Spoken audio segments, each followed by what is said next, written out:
My name's Albert Leger. I'm Canadian originally. I'm from New Brunswick. I lived in a small town named Caracat, New Brunswick. My name's Eleanor and Albert. I'm along for the ride. You just produce this fruit all the way along the branch. I came to the States for college. I went to Harvard. That's where I met Eleanor.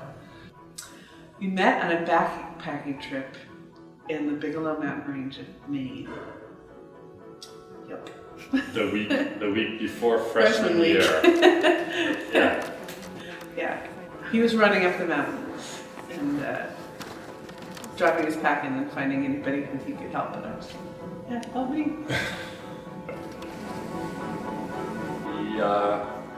We moved around a few places after college.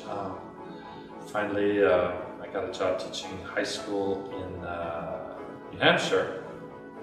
And at the same time, we bought a house up here in northern Vermont. And kind of looked at each other and said, what are we going to do with this big farmhouse and 150 acres of land? And we tasted ice cider in Canada about 8 years ago. And we thought, what a wonderful product for Vermont. Apple is our state fruit and plenty of cold. So we started about 8 years ago, made about 1,000 bottles.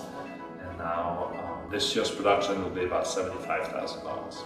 We learned a great deal the first few years. It was a lot of hard work for not a lot of end product. It was fun. Definitely fun. The winery was the basement of our farmhouse, which was about 800 square feet.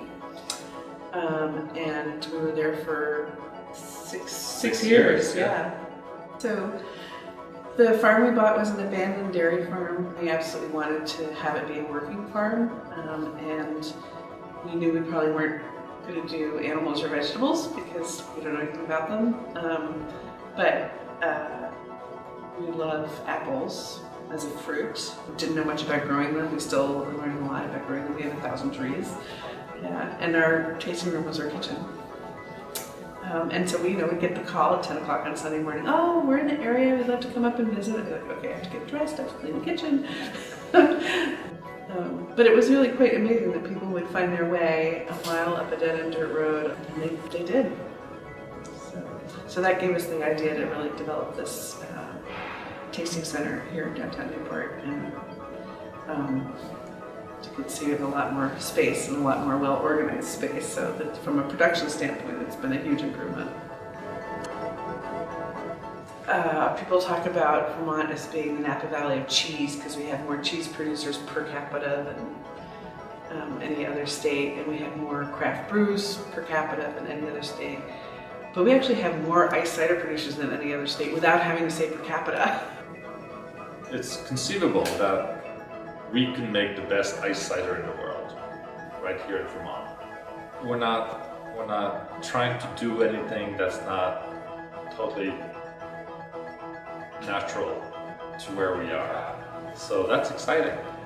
Here in the little northeast kingdom of Vermont, we go out and we win gold medals at international competitions, and people love our ice ciders.